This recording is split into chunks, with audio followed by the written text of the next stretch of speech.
अस्सलाम वालेकुम नाजरीन, मैं हूं मियां अकील अफजल और आप देख रहे हैं मेरा यूट्यूब चैनल। नाजरीन, आज के इस व्लॉग के अंदर हम दो अहम इश्यूज़ के ऊपर बात करेंगे। सबसे पहला अहम इशू है 9 मई को एक साल गुजर गया, लेकिन उसके बावजूद 9 मई के ज़िम्मेदारान का तयन नहीं हो सका। ये ज़िम्मेदारों का तयन करना किसकी ज़िम्मेदारी थी, इसके ऊपर बात करेंगे।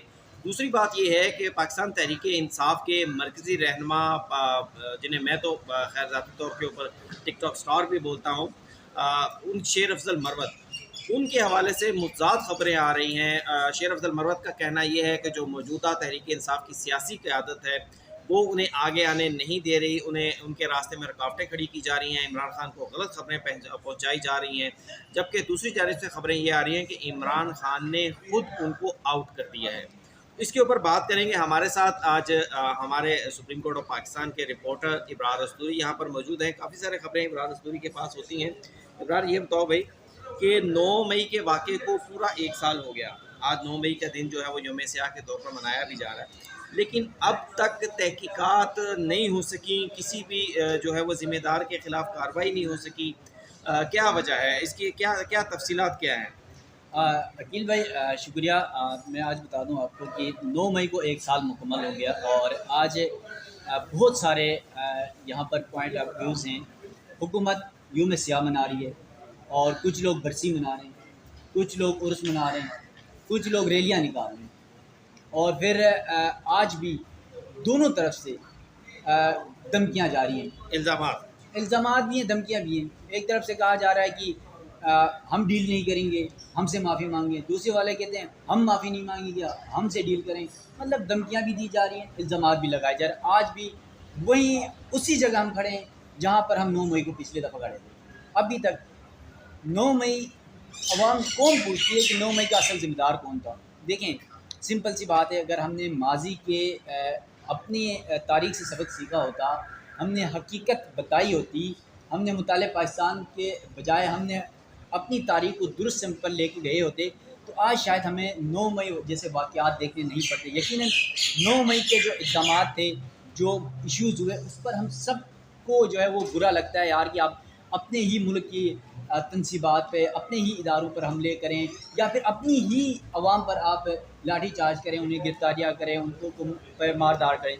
लेकिन यहाँ पर एक सवाल है अकील भाई कि 9 मई के अगर ज़िम्मेदारान का आपने तयन करना है, क्योंकि देखिए पाकिस्तान तहरीक इंसाफ इल्ज़ाम लगा रही है कि हमने कुछ भी नहीं किया, बल्कि इस्टेब्लिशमेंट ने या फिर हुकूमत ने या निगरान हुकूमत की जो भी हमारे खिलाफ एक साजिश की साजिश की। अच्छा, इसके ऊपर कल एक DGI-SPR का मैं क्लिप सुन रहा था कि वो मुख्तलिफ लोग उसको ट्वीट्स भी कर रहे हैं कि DGI-SPR कह रहे हैं कि क्या आप लोग ये कह रहे हैं कि जनाब फौजी नहीं है, खुद जाकर अपनी वो यादगारें जिन्हें कई सालों से उन्होंने संभाल कर रखा हुआ था, अपने जो शहीद लोग थे, जिनकी फ़ौज के अंदर बहुत ज़्यादा इज़्ज़त है, पब्लिक के अंदर भी पब्लिक के अंदर बहुत ज़्यादा इज़्ज़त है, लेकिन फ़ौज के अंदर ज़रा एक्स्ट्रा की जाती है। उसकी वजह ये होती है कि ज़ाहिर बात है उन लोगों ने मुल्क के साथ साथ एक फ़ौज के उस निज़ाम के तहत ही उन्होंने वो कुर्बानी दी होती है, शहादत और जज्बा लेते हैं। तो क्या ये सारा कुछ फ़ौज ने खुद कर लिया? और DGI-SPR साहब कह रहे थे कि ये हमने अपनी जो है वो शहीदों के जो थी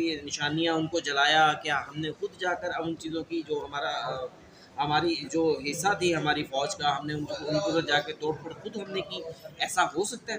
अकील भाई देखिए, हमारे सिक्योरिटी इदारे हों या पुलिस हो, अगर वो चाहे ना तो किसी के बाप की मजाल नहीं है कि वो रेड जोन के अंदर आ सके। मैं और आप सुप्रीम कोर्ट में मौजूद हैं, कई हमने जलसे जुलूस रैलियाँ मार दाड़, पाकिस्तान तहरीक इंसाफ का हमने देखा, 25 मई भी देखा था, याद हो तो आपको। रेड जोन से अंदर किसी की जरूरत नहीं हुई कि वो इंटर हो सके। वहाँ पर कोई फौज नहीं थी, वहाँ पर सिर्फ आपके पास पुलिस थी, FC थी, ज़्यादा से ज़्यादा रेंजर्स भी पीछे पार्लियामेंट के सामने खड़ी थी।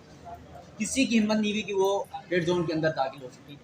तो सवाल यहाँ पर यही उठाया जाता है। लेकिन इब्रार, इसके ऊपर मैं आपको थोड़ा सा करूँगा। देखिए मेरी बात सुने, हम फ़र्ज़ करते हैं कि जनाब खुदा न खास्ता आज 9 मई है और यहाँ पर जो है बाहर कोई 200 बंदा आ जाता है डंडे लेकर, ठीक है। अब जो बंदा वहाँ पर सिक्योरिटी के ऊपर खड़ा हुआ है उसके पास क्या ऑप्शन है? क्या वो डायरेक्ट ब्रस्ट निकाले, 100 गोली का ब्रस्ट मारे और 50 लोगों को कत्ल कर दे और 50 लोगों को ज़ख्मी कर दे? अगर फ़ौज ने उस वक्त कार्रवाई नहीं की तो उसका वजह ये था कि फ़ौज नहीं चाहती थी अपने लोगों के साथ क्लैश करना। उसका हरगिज़ ये मकसद नहीं था कि फ़ौज ये कहे कि जनाब ये कार्रवाई जो है वो होने दी जाए और हम खुश हैं इसके ऊपर। हाँ, अपने लोगों को मारना नहीं चाहते थे। आप ये रिज़ल्ट उससे ज़रूर निकाल सकते हैं, या फिर आप क्या कह रहे हैं, या लोगों का ये कहना ये है कि जनाब कार्रवाई नहीं की गई, रोका नहीं गया। भाई फ़ौजी प्रेस मारता और 100 लोगों को मार देता। देखें अकील भाई, यकीनन इस वो पे वो बहुत भी सारे 9 मई से बड़ा सान्या हो जाता। यकीनन इस पर हर बंदे की अपनी राय है। मेरा ज़ाती ख्याल ये है कि अगर इस तरह देखिए, पाकिस्तान आर्मी हो या हमारी इंटेलिजेंस एजेंसियाँ हों, हम नंबर वन कहते हैं। नंबर वन क्यों कहते हैं? इसीलिए कहते हैं कि हमें इन पर इतना एतमाद है, ब्लाइंड भरोसा है, अंधा एतमाद है। और हम ये कहते हैं कि हम रातों को अगर सही से सुकून से सो रहे होते हैं तो यकीनन हम अफवाज पाकिस्तान की वजह से सो रहे हैं। लेकिन अफवाज पाकिस्तान जिनकी वजह से हम सुकून से सो रहे थे, वो उस दिन कहाँ पर थे? ये सवाल उठाते हैं लोग, ठीक है।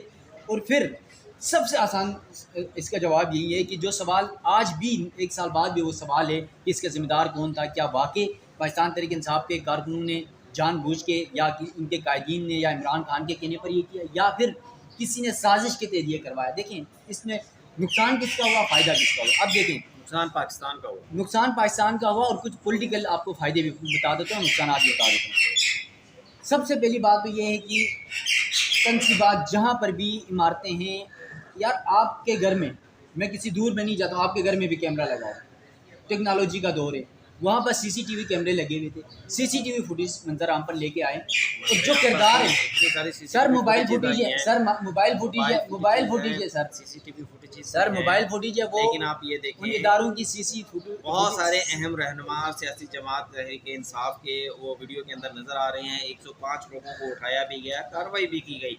लेकिन दूसरी जानिब इब्रार साहब जो थे, प्रोपोगंडा, सोशल मीडिया प्रोपोगंडा इतना ज़्यादा स्ट्रॉन्ग कर दिया गया है एक सियासी जमात की जानिब से। सोशल मीडिया, सियासी जमात के सोशल मीडिया को किसने बनाया था? कि भाई हाँ, ये गलतियाँ अपनी जगह पे, लेकिन उस सियासी जमात आपने बनाया था।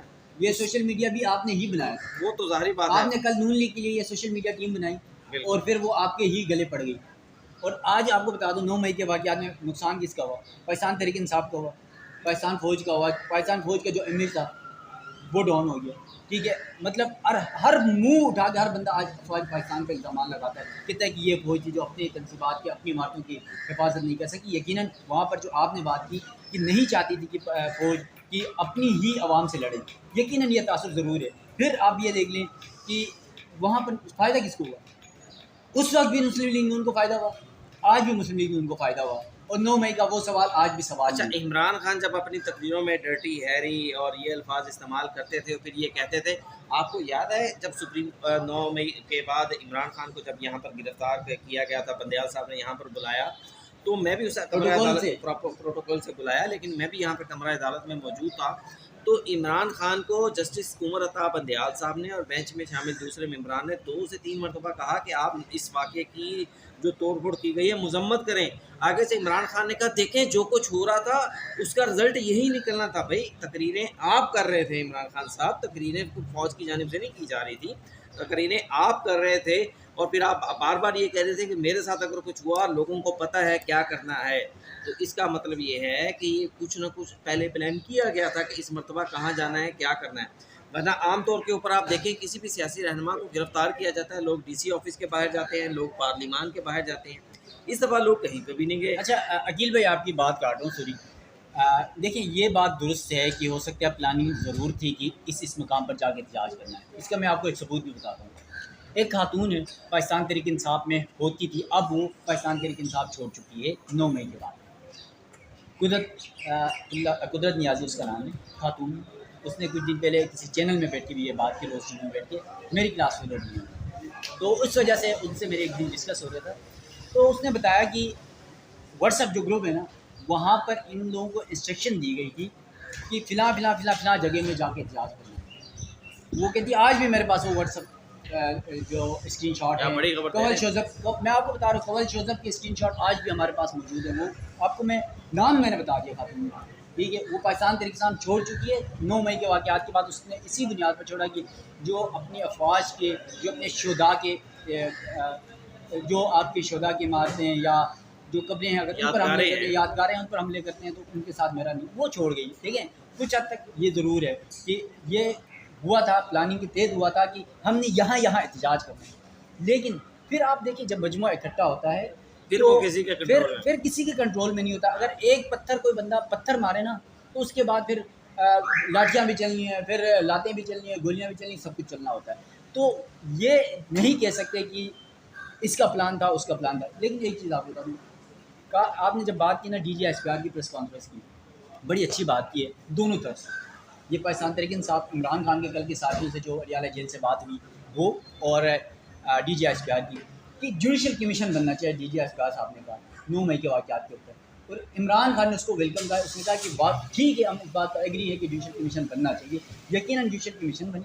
इसके असल महरिकात क्या थे, इसका ज़िम्मेदार कौन था, क्या कोई साजिश थी या कोई प्लांटेड कार्रवाई थी? जो भी ज़िम्मेदार हो उसको कैफर किरदार तक पहुँचाएँ ताकि नेक्स्ट टाइम इस तरह के वाक़यात नहीं हो सकें। और यही वाहिद हल है। इसके अलावा आप इल्ज़ामात एक दूसरे पर लगाते रहेंगे और कोई हल नहीं निकलेगा। फ़ौज कहेगी पाकिस्तान तहरीक इंसाफ ने ये किया, पाकिस्तान तहरीक इंसाफ कह रही है कि फ़ौज ने ये किया, साजिश थी हमारे खिलाफ। ये चलता रहेगा, सवाल होता रहेगा, जवाब किसी को नहीं मिलेगा। अच्छा, अब दूसरी खबर की तरफ आते हैं। देखते हैं इसकी तहकीकात होती है। कुछ लोगों को सजाएं भी हुई थी, कोई 20 के करीब 1 साल की सज़ा, जिनका किरदार कम था। दूसरी खबर ये है कि शेर अफजल मरवत जो है, उनकी जानिब से ये कहा जा रहा है कि जनाब उमर अयूब और शिबली फराज इमरान खान से उन्हें मिलने नहीं दे रहे, इमरान खान तक गलत खबरें पहुँचाई जा रही हैं। कल और परसों 2 दिन शेर अफजल मरवत इमरान खान से मुलाकात के लिए जाते रहे हैं। तो अब उन्होंने कहा कि जनाब जो जेल सुपरिटेंडेंट है वो मुझे इमरान खान से नहीं मिलवा रहे। तो ये सारा मामला जेल सुपरिटेंडेंट के इख्तियार में है कि जनाब जेल सुपरिटेंडेंट जो है वो नहीं मिलवा रहे, क्या इमरान खान के इख्तियार में या शेर अफजल मरवत के इख्तियार में? कुछ नहीं, खबरें ये भी आ रही हैं कि इमरान खान ने मना किया कि भाई इससे मैं नहीं मिलूँगा। अकील भाई, मैं आपको शेर अफजल मरवत के हवाले से आपको अभी तक किसी ने ये नहीं बताया होगा, ये मैं आपको बता रहा हूँ। 4 वजूहात हैं शेर अफजल मरवत के हवाले से। देखिए, जहाँ पर शेर अफजल मरवत पाकिस्तान तहरीक इंसाफ के लिए पॉजिटिव पॉइंट लेके जिस वक्त कोई पाकिस्तान तहरीक इंसाफ या इमरान खान का नाम नहीं ले सकता था, वो वाहिद शख्स था जो खैबर से कराची तक, कोयटा तक, लाहौर तक, इस्लामाबाद तक हर जगह रैलियाँ करता रहा, जलसे करता रहा, फॉर्नल मीटिंग्स करता रहा, इमरान खान के मौक़िफ़ का, उसके बयानी को लेके चला। इसलिए इमरान खान की ही उस बुनियाद पर उसको इतनी इमेज मिली कि आज वो इमरान खान के बाद अगर पाकिस्तान तहरीक इंसाफ में किसी का नाम है तो वो शेर अफजल मरवत का। अब दूसरी तरफ शेर अफजल मरवत को साइड लाइन कर दिया गया, ये तो हकीकत है। किस तरह कर दिया गया, अब उसमें वजूहात बताता हूँ आपको। पहली वजह ये थी कि इमरान खान के पास ये बात बताई गई कि शेर अफजल मरवत को लॉन्च किया गया है। और वो कैसे लॉन्च किया गया है, बताया गया कि एक व्हाट्सअप ग्रुप, 10 व्हाट्सअप ग्रुप बनाया शेर अफजल मरवत ने और अपनी पर्सनल सोशल मीडिया टीम बनाई। और कहा यह जा रहा है कि उस सोशल मीडिया टीम ने PTI की या इमरान खान की जो ऑफिशियल सोशल मीडिया टीम थी उसके अगेंस्ट काम किया। नंबर 1 इल्ज़ाम ये। दूसरा इल्ज़ाम था कि सऊदीया के हवाले से शेर अफजल मरवत ने एक बयान दिया, आपको याद हो कि अमेरिका के साथ मिलकर सऊदी अरब ने हमारी हुकूमत की। 2 और तीसरा सबसे जो बड़ा मामला आया था वो ख्वाजा आसिफ से शेर अफजल मरवत की मुलाकात। इन तीनों पर अब शेर अफजल मरवत आज तक ये कह रहे हैं मेरी मुलाकात नहीं हुई, जबकि हमारे ज़राए 110% ये कह रहे हैं कि मुलाकात उनकी हुई थी, क्योंकि चेयरमैन PSC का मामला था। मुस्लिम लीग ने कह दिया था कि भाई शेर अफजल मरवत चेयरमैन PSC नहीं बनेगा, और उस लिए शेर अफजल मरवत उनके पास गया और वो शायद अपनी कोई यकीन दहानी कराना चाह रहा था कि मैं आप लोगों के साथ चलूँगा, जो भी है। देखें, एक लॉबिंग करनी थी उसने। ये 3 बुनियादों पर। और फिर चौथी वजह कि खैबर पख्तूनख्वा में कुछ ट्रांसफरियाँ और पोस्टिंग्स हुई अली अमीन गंडापुर के वज़ीर आला बनने के बाद, और उसके बाद अली अमीन गंडापुर को वो गुस्सा था शेर अफजल मरवत पे। अली अमीन गंडापुर की इमरान खान से मुलाकात हुई, इमरान खान ने उसकी शिकायतें लगा दी इमरान खान के पास, अली अमीन गंडापुर ने। और फिर उसके बाद शेर अफजल मरवत को, आपको पता है, चेयरमैन PSC के नाम से भी उसका नाम हटा दिया, दूसरा नाम आ गया। अब वो क्या रहेगी, सिर्फ मेंबर असम्बली रह गई। पाकिस्तान तहरीक इंसाफ ने भी उसको साइड लाइन कर दिया। लेकिन इसमें एक और आपको खबर दे देता हूँ अभी कि पाकिस्तान तहरीक इंसाफ की ये जो इख्तिलाफात हैं शेर अफजल मरवत, और सिर्फ शेर अफजल मरवत नहीं है, यहाँ पर शेर अफजल मरवत के साथ शांताना गुलजार भी है जो मुस्लिम पाकिस्तान तहरीक इंसाफ की इस वक्त सिटिंग मेंबर है। उसके बाद दूसरी तरफ आप देख लें शिबली फराज है और दूसरा ग्रुप है। फिर आपका चेयरमैन बैरिस्टर गौर है, वो शेर अफजल मरवत के साथ भी है, उधर भी है। वो दोनों तरफ से खेल रहा है क्योंकि विकेट में दोनों तरफ से खेलने का स्टाइल उसका चल रहा है। तो इस वक्त शेर अफजल मरवत बहुत मुश्किलात में है। इमरान खान ने खुद कहा उसको कि नाम इमरान खान ने चेयरमैन पीएससी के लिए उसका नाम हटा दिया, पहले दिया था खुद, बाद में हटा दिया। और फिर जो उसको भी, इमरान खान को भी लगा यार शायद ये मेरे खिलाफ जो बयानात दे रहा है या पार्टी के हवाले से ये सोच समझ के नहीं देता है, पार्टी पॉलिसी के अगेंस्ट देता है, और इसलिए शेर अफजल मरवत को साइड लाइन कर। देखें मतलब आपके कहने का मकसद जो मैं समझा हूँ कि शेर अफजल मरवत पॉपुलर हुए, आवाम में गए, अपने बड़बोलेपन की वजह से, अपने अनगाइडेड बातों की वजह से, कि कभी इधर की बात मारी कभी उधर की बात मारी, यूथ को ये बातें पसंद आई, बढ़िया, उन्होंने सड़क पे उठा लिया उनको। फिर अच्छा, बढ़िया। अब जब शेर अफजल मरवत ने वही बातें जब पार्टी के अंदर मेन पोजीशन हासिल करने के बाद की, मसलन सऊदी अरब के ऊपर एक फजूल बात कर दी, दूसरी जगहों के ऊपर जिस दिल में जो आया कह दिया, अब वो बातें हाईलाइट हुई तो उन्होंने पार्टी ने देखा कि ये शेर अफजल मरवत से तो हमें नुकसान हो रहा है उन बातों से। बिल्कुल, तो जिस तरीका अंदाज से शेर अफजल मरवत जो थे वो पॉपुलर हुए, उसी तरीका अंदाज की वजह से आज वो अनपॉपुलर होने जा रहे हैं। अच्छा अकील भाई, एक और ख़बर आपके ब्लॉग में दे देता हूँ।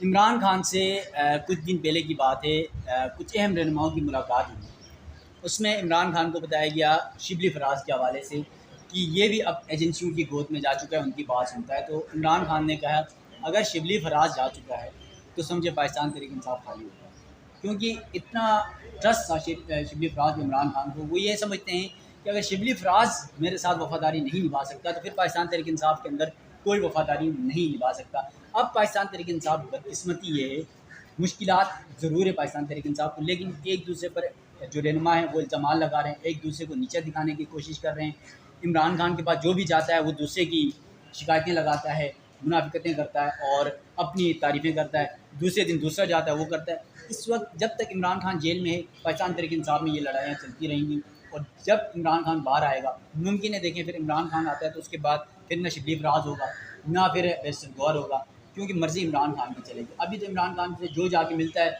वो अपनी मर्ज़ी का मौक़िफ़ लेके बाहर आके अपनी मर्जी की तो नाज़रीन, ये आपने आज व्यूज़ सुने इब्रार अस्तूरी के। आज के व्लॉग के लिए इतना ही। अगर आपको व्लॉग अच्छा लगा हो तो इसको चैनल को लाइक कीजिएगा, सब्सक्राइब कीजिएगा और शेयर करना बिल्कुल मत भूलिएगा। इजाज़त दीजिए, अल्लाह हाफ़िज़।